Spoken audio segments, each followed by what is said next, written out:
What if I told you that one man stole $4.5 billion from an entire country, threw parties with Leonardo DiCaprio, Paris Hilton, and Britney Spears, and even funded the Wolf of Wall Street with stolen money? This isn't fiction. It's not a Hollywood movie. It's the true story of Jho Low, the man who conned Malaysia and got away with it. And in this video, we'll uncover exactly how he did it, how he fooled governments, banks, and billionaires, and why he's still free today. But before we dive in, make sure to hit subscribe and turn on notifications, because on this channel, we reveal the real stories the world try to hide from you. Now let's begin.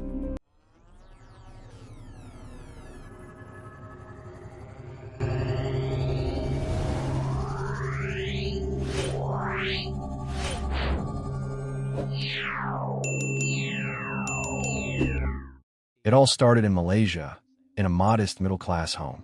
A young man named Jho Low dreamed of living among the ultra-rich, not just to be like them, but to belong to them. At just 16, Jho was sent to Harrow, an elite boarding school in England. He was surrounded by billionaire heirs, oil princes, and the children of global elites. He was an outsider, but one with an incredible gift, the ability to fake belonging. At Harrow, Jho learned a dark truth.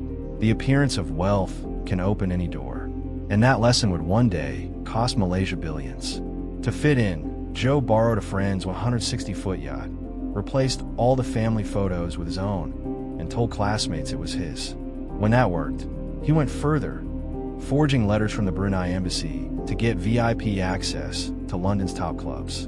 The world was starting to buy his illusion, and Jho Low had found his talent, not in business, but in deception. After university, Jho didn't want a job. He wanted control. He toured the Middle East, met minor royals and oil tycoons, and learned about one of the most powerful tools in finance, the Sovereign Wealth Fund. These funds held billions of government dollars, often with little oversight, and Jho Low saw a way in. Back home in Malaysia, he befriended Riza Aziz, the stepson of Najib Razak, a rising political star. In 2009, Najib became prime minister, and Jho Low saw his moment. He pitched a brilliant idea, a sovereign wealth fund for Malaysia to invest in clean energy, tourism, and development. The PM loved it, and just like that, 1MDB was born, the One Malaysia Development Barrett Fund. But behind closed doors, Jho Low had a different goal: use the fund as a political and personal ATM. The first major deal was $1 billion for Saudi oil investment, but only $300 million went to the actual project. The other $700 million was quietly wired to a company called Goodstar Limited. It looked like a Saudi affiliate, but the truth, Goodstar belonged to Jho Low himself. It was registered under fake names with bearer shares, meaning whoever held the paper owned the company. And Jho Low had the only certificate. He had just stolen $700 million from his own country, and nobody noticed. Over the next few years, Jho refined his scheme. He partnered with Goldman Sachs, one of the world's most powerful banks. They raised $6.5 billion in bonds for 1MDB, supposedly for power plants and infrastructure.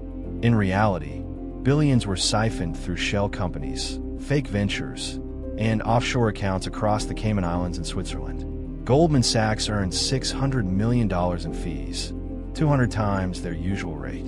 They claimed ignorance, but the numbers didn't lie. Everyone was getting rich, except the Malaysian people. Now holding billions, Jho Low went on a spending rampage. Private jets, yachts, diamonds, celebrities. He spent $85 million in just 8 months.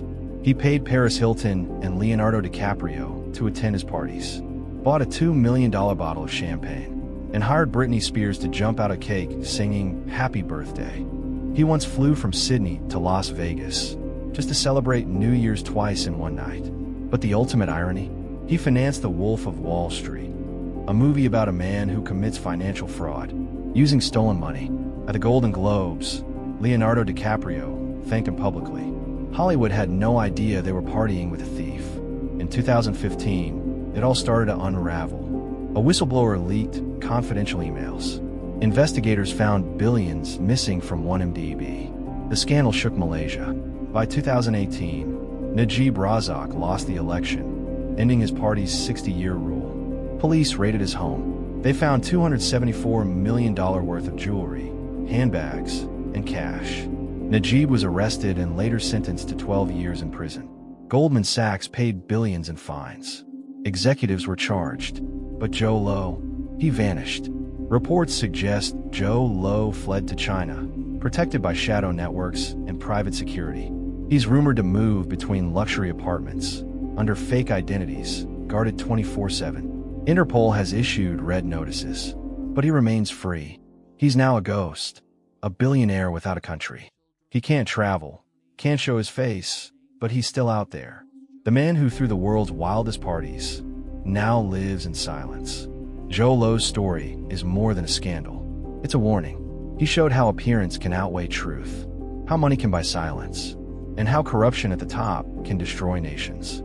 For Malaysia, it was a national wound. For Jho Low, it's a gilded cage. Because no matter how much money you steal, you can't buy peace, and you can't escape yourself. If you found this story fascinating, make sure to hit subscribe, because I bring you more unbelievable true stories from the world's hidden elite every week. Until next time, remember, the greatest scams don't happen in the dark. They happen right in front of us, under the bright lights of power and fame.